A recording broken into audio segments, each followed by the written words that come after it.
On continue de parler de l'évolution de la pandémie à coronavirus dans notre pays. On va essayer de voir un peu la situation sur les marchés. On va faire l'état des lieux de l'application des mesures barrières sur les marchés, surtout les marchés qui relèvent de l'autorité de l'EPAM. Pour en parler, nous recevons ce soir la commissaire principale de police, Bénédicte Pocholi-Kadja. Bonsoir, Madame Pocholi-Kadja. Bonsoir, monsieur. Merci d'être notre invitée. Vous êtes la directrice générale de l'EPAM. On s'est déjà vu ici il y a quelques semaines où on faisait un peu la situation sur les marchés avec l'explosion des cas de coronavirus qu'on voit. Est-ce que depuis notre dernière discussion, vous pourrez dire aujourd'hui que vous êtes finalement satisfait du comportement que vous observez sur les marchés qui relèvent de votre autorité? Merci. C'est vrai qu'il y a déjà quelques semaines qu'on s'était entretenu sur ce même plateau. Je ne peux pas dire que je suis satisfaite parce que ces derniers temps, ou en tout cas il y a 2 semaines de cela, nous avons constaté un certain relâchement. Un relâchement, je pense, qui fait suite au résultat, au résultat que le gouvernement donne quotidiennement sur la situation de la pandémie. Je pense en temps, il y avait eu une certaine baisse des cas positifs, je pense, sur un long moment. Oui. Voilà, je pense que cela avait conduit certains de nos partenaires dans les marchés à penser à tort que le virus était pratiquement fini. Où nous avons aussi constaté ce relâchement à la suite de la levée du couvre-feu par le gouvernement. Et là, nous avons intensifié la sensibilisation afin de faire comprendre à nos partenaires, à nos commerçants et à tous les usagers des marchés que la levée du couvre-feu ne signifiait pas la fin de la pandémie dans notre pays. La preuve, ces derniers temps, nous avons constaté que les cas positifs devenaient de plus en plus importants. Si nous faisons référence aux derniers chiffres de week-end, voilà. Le 24, le dimanche 27. Le dimanche 27, voilà. Plus d'une cinquantaine en deux jours. En 2 jours, pour le week-end passé.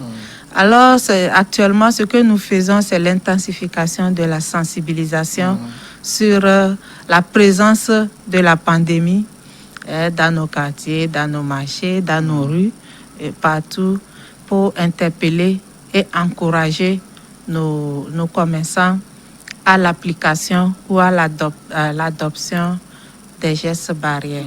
Ça veut dire que finalement, cette communication gouvernementale sur l'évolution de la pandémie qui permet quand même de suivre comment cela se passe dans notre pays est finalement contre-productif, surtout sur les marchés, dans le comportement des gens? Je ne peux pas le dire ainsi. Je pense que c'est une mauvaise compréhension ou plutôt une mauvaise appréciation de nos concitoyens de la situation. Vous vous rappelez bien, le 6 mars, c'était un seul cas qui était annoncé. Mais de mars à la veille du mois de juillet, nous en sommes à plus de 600 cas. Donc, s'il y a un seul cas toujours actif dans notre pays, nous devons d'être vigilants. Nous ne devons pas baisser les bras par rapport à l'adoption des comportements barrières ou au respect de toutes les mesures barrières recommandées par les autorités sanitaires. Oui. Mais en même temps, ça veut dire que sur les marchés, en tout cas ceux que vous contrôlez, l'application des mesures barrières n'est pas rentrée dans les habitudes. Pas du tout.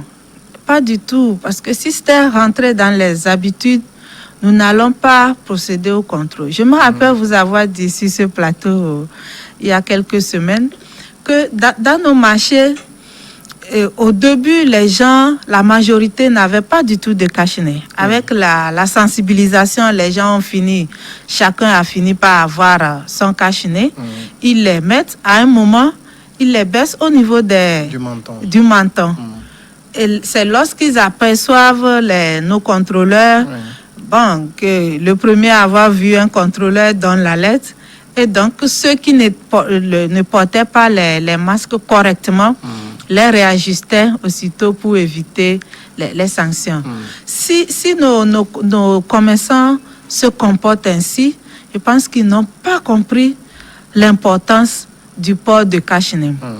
Aujourd'hui, vous imaginez, je ne peux pas sortir de ma maison sans porter mon cache-nez. Ça veut dire que j'ai compris que si je porte le masque, je me protège et je protège les autres.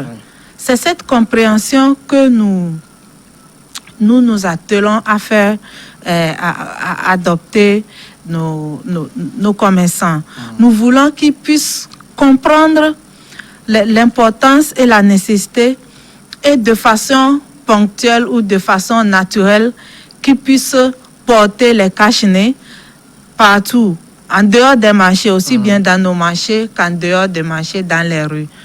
Pour qu'ils puissent comprendre que je porte le masque, non parce que le gouvernement l'a recommandé ou l'a rendu obligatoire, ou pas parce que l'EPAM ou les agents de l'EPAM viennent contrôler. Si je n'en mets pas, je serai sanctionné, mais je le porte pour me protéger et protéger les autres.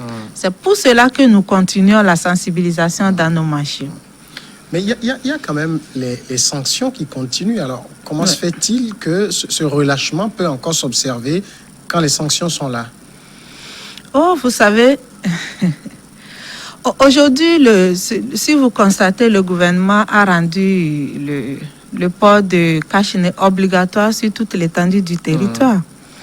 Cela a été rendu obligatoire, mais vous constatez aussi dans la rue des concitoyens qui n'en portent pas. Je pourrais dire que c'est vrai que le port de masque ou de cache-nez ne faisait pas partie ou ne fait pas partie de nos cultures. Mais c'est la situation qui nous l'impose. C'est la pandémie qui nous oblige à le faire si nous voulons nous protéger ou bien si nous ne voulons pas nous retrouver au centre de prise en charge à Kégué. Moi, aujourd'hui, j'estime que nos concitoyens devaient prendre conscience. Nos commerçants devaient prendre conscience. Si nous tous, nous portons les masques, je pense que dans quelques semaines, nous allons endiguer ce mal, cette pandémie. Mais si une partie de la population prend conscience et porte les cache-nez, et il y a une autre partie qui n'en porte pas, nous allons toujours continuer dans cette situation et la maladie va continuer par tourner autour de nous et elle ne partira pas. Alors, ce relâchement dont vous parlez, c'est vrai qu'on l'a vu dans le comportement des gens et on l'évoquait même déjà la dernière fois qu'on s'est vu. Il y a aussi eu une sorte de baisse dans les sensibilisations. Est-ce que finalement tout cela n'a pas rendu vos agents de contrôle dans les marchés un peu complaisants vis-à-vis des femmes, des commerçants? Au lieu de sévir comme les tout premiers jours, tout le monde s'est dit, bon, on nous dit qu'il faut apprendre à vivre avec la maladie, donc on doit vivre avec. Oui, quand on dit qu'il faut apprendre à vivre avec la maladie, et ça dit qu'il faut vivre normalement comme avant, non. Ça dit que quand on nous dit aujourd'hui, la maladie, on ne peut plus se dire qu'il faut s'enfermer 24 heures sur 24, 7 jours sur 7 dans sa chambre et attendre que cette pandémie-là parte avant qu'on ne reprenne nos activités. C'est dire que nous reprenons nos activités, mais nous continuons de façon permanente à adopter des gestes barrières le temps qu'un remède ou qu'un vaccin soit trouvé à cette maladie. Mais en attendant, nous continuons de vaquer librement à nos activités, mais à côté, nous adoptons des gestes barrières. C'est cela, apprendre à vivre avec la maladie. Aujourd'hui, nous ne pouvons plus nous passer des masques ni du lavage régulier des mains. Parce que si nous voulons éviter cette pandémie ou cette maladie, nous devons de respecter ces gestes barrières. Je pense plutôt que, vous savez, l'homme est un peu difficile. L'homme n'aime pas vraiment être bousculé dans ses habitudes. Donc c'est ça qui rend un peu difficile le travail. Mais je pourrais dire que la majorité a compris. La majorité a compris. Pour certains, ils se plaignent. Bon, nos marchés sont à ciel ouvert. Ils se plaignent de la chaleur. Voilà, quand il fait chaud. Voilà, on comprend, mais le message que nous leur passons, c'est qu'il vaut mieux de souffrir de la chaleur en étant au marché que de se retrouver à l'hôpital contaminé. Parce que si vous êtes contaminé, vous ne connaîtrez pas l'issue qui vous est réservée. J'évoquais la complaisance de vos agents. Vous avez noté ça? Oui, je ne pense pas que nos agents soient complaisants. C'est vrai que les commerçants sont nos partenaires. Vous savez, nous ne sanctionnons pas systématiquement. C'est lorsque, au cours de la journée, par exemple, on vient vous rappeler à l'ordre. Une fois, 2 fois, la 3e fois, nous sanctionnons. Et la dernière fois, j'avais dit aussi que nos sanctions varient. Pas de la simple saisie à la fermeture de la place pour un temps. Si nous ne saisissons pas la maladie, si nous ne saisissons pas la marchandise, nous coupons des tickets amendes ou nous fermons la place pour des cas graves ou pour des récidivistes. Donc voilà, ça peut donner l'impression à certains que c'est de la complaisance de la part de nos agents, mais nous comprenons au même moment que l'application ou bien le port de cache-nez est difficile à être adopté par nos mamans dans les marchés. C'est pour cela que dans la journée, nous passons les sensibiliser. Après la sensibilisation, nos agents passent. Et tout de suite, quand vous passez auprès d'un commerçant, vous lui rappelez, nous supposons qu'il a oublié, vous lui rappelez de remonter son masque. Et 5 minutes après, vous repassez qu'il l'a baissé, là, nous sanctionnons. Voilà un peu comment nous procédons pour ne pas donner l'impression aussi qu'on est uniquement là pour sanctionner. Voilà. Alors, est-ce que vous arrivez, si c'est peut-être un peu facile de le faire avec vos partenaires qui sont dans les marchés, qui font leur activité commerciale là-bas, est-ce que vous arrivez à avoir la même, la même attitude vis-à-vis des visiteurs, des clients qui viennent dans les marchés? Oui, ce que nous faisons par rapport aux clients ou aux visiteurs, pour des marchés qui sont clôturés, par exemple, si vous n'avez pas le cache-nez, vous n'avez pas droit de l'entrée. Voilà, vous n'avez pas accès au marché. Maintenant, si on vous trouve sur le site du marché, non porteur de masques, et que l'on vous interpelle, si vous l'avez, souvent ceux qui l'ont, ils les portent. Si vous ne l'avez pas, nous vous conseillons de l'en acheter ou bien de sortir du marché. Voilà comment nous procédons. Parce que pour les visiteurs, nous n'avons pas la possibilité de les sanctionner parce que, ils sont de passage. Mais pour nos commerçants, nous sommes là tout le temps, nous les connaissons, nous connaissons leur place et puis on est là tout le temps. Nous sommes en partenariat. Donc, nous les connaissons. Mais pour les visiteurs, voilà, si vous n'avez pas de cache-nez, vous sortez du marché ou bien vous achetez un pour porter. Parce qu'aujourd'hui, dans nos marchés, il y a aussi des commerçants qui se sont reconvertis ou bien qui ont ajouté cette activité de vente de cache-nez. Donc, partout dans les marchés, vous envoyez qui tiennent des ambulants qui vendent les cache-nez.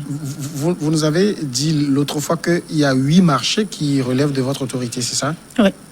Est-ce que vous avez la maîtrise de tous ces 8 marchés? Absolument.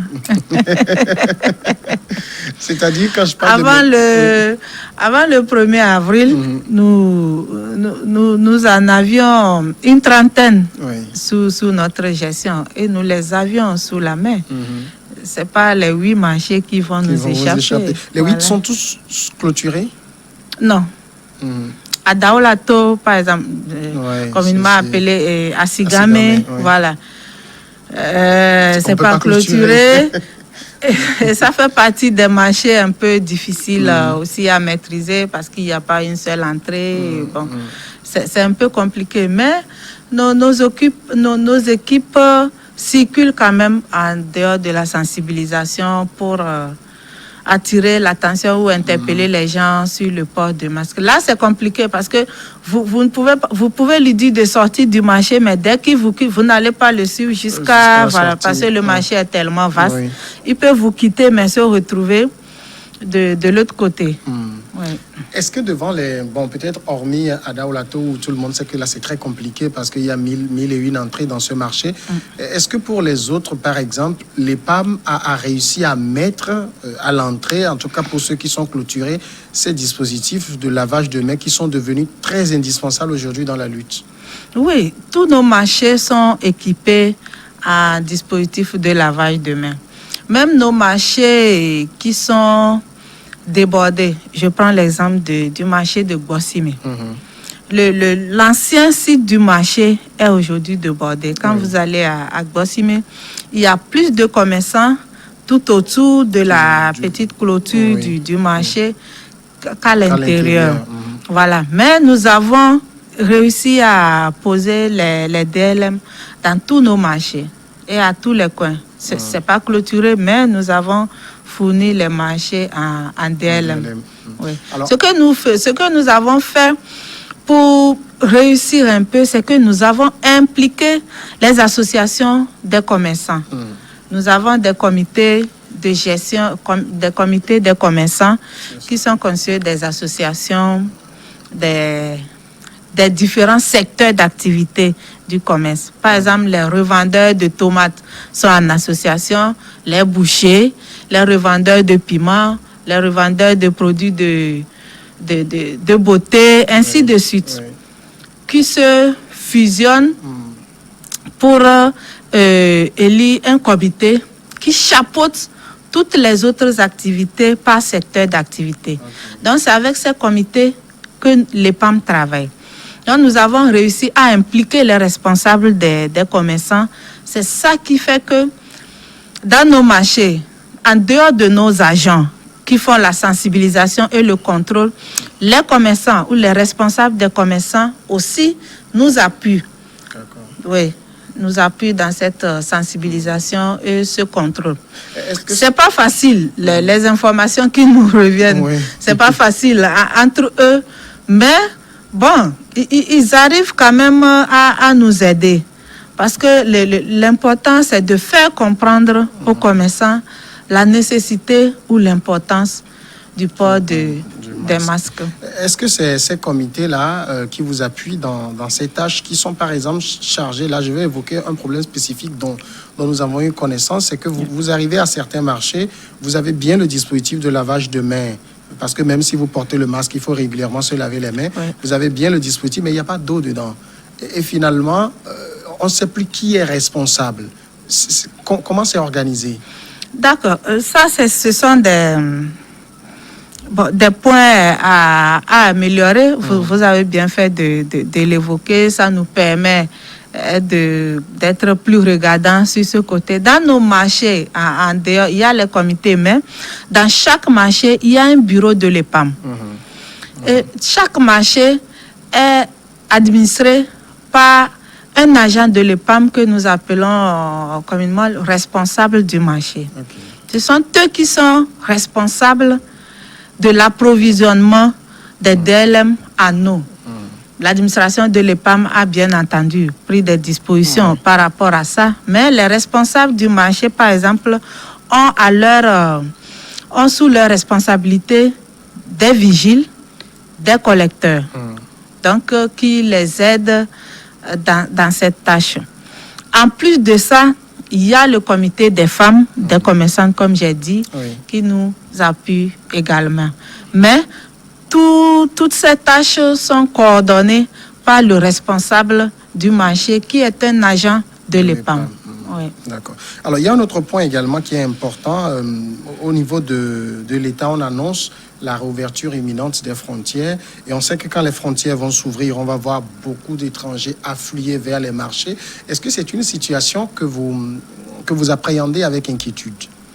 Oui, nous l'appréhendons avec inquiétude parce que si vous lisez un peu les chiffres dans la sous-région, Oui, vous allez constater que le Togo... Le Togo fait pas le figure. Voilà, le Togo est tellement finalement. bien loti Oui.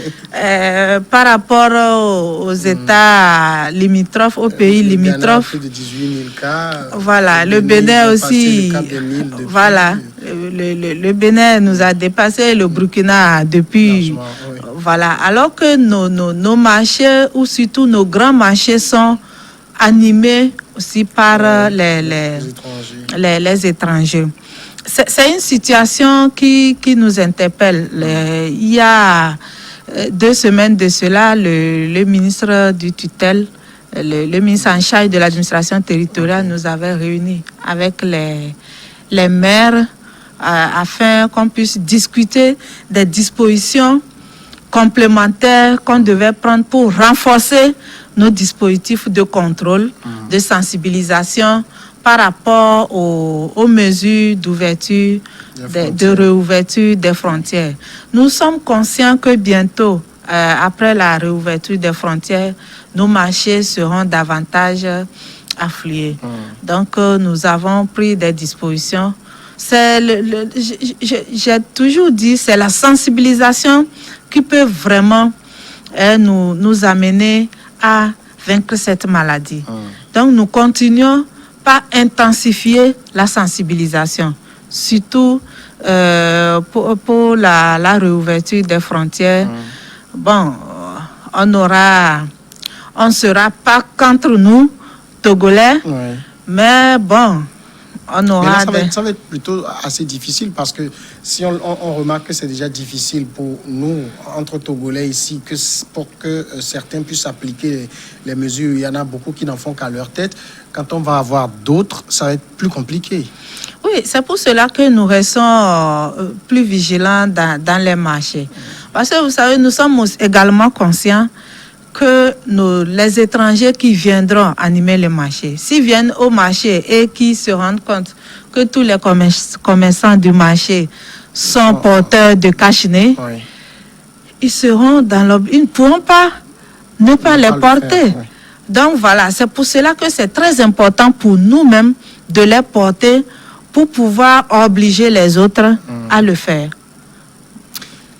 Est-ce que vous travaillez, par exemple, avec les mairies des ressorts des marchés qui sont de votre autorité? Oui. Nous travaillons, nous ne pouvons pas échapper à cette collaboration. Comme je vous l'ai dit, les PAM avaient géré certains marchés aujourd'hui qui ont été transférés aux communes. Par rapport à la gestion de ces marchés, nous continuons de collaborer par rapport au partage d'informations, des pratiques, ainsi de suite. En dehors de ça, les marchés aujourd'hui gérés par les PAM se trouvent sur certains territoires des communes. Donc voilà, nous collaborons sur plusieurs points. Alors, quand vous collaborez de cette manière, parce que l'autre fois, j'ai reçu un maire ici qui se plaignait un peu parce que d'après une étude qui a été faite dans son milieu, on voit que la prise de conscience justement sur l'application des mesures barrières, ce n'est pas encore vraiment rentré dans les habitudes et c'est le constat que nous faisons ici.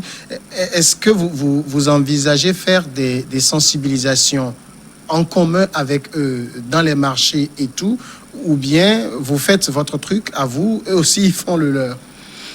Oui, depuis le début de cette pandémie, les communes ont intervenu dans les marchés.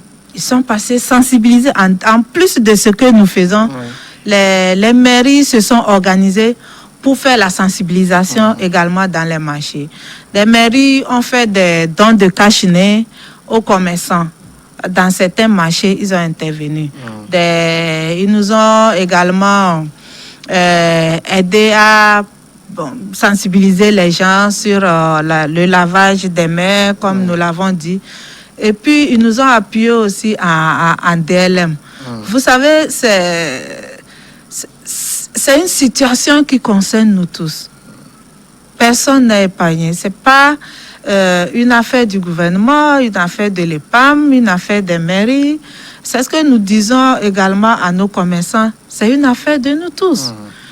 Et nos commerçants, nous les incitons à nous aider.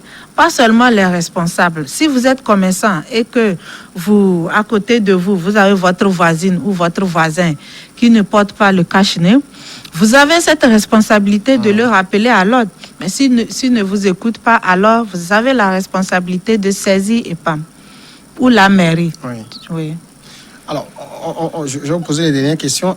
Est-ce que finalement, vous êtes confiant que c'est une bataille qu'on va pouvoir gagner sur les marchés, de se dire demain, quand je vais rentrer sur une place de marché, je serai heureux de voir les commerçants, les commerçantes appliquer les mesures barrières?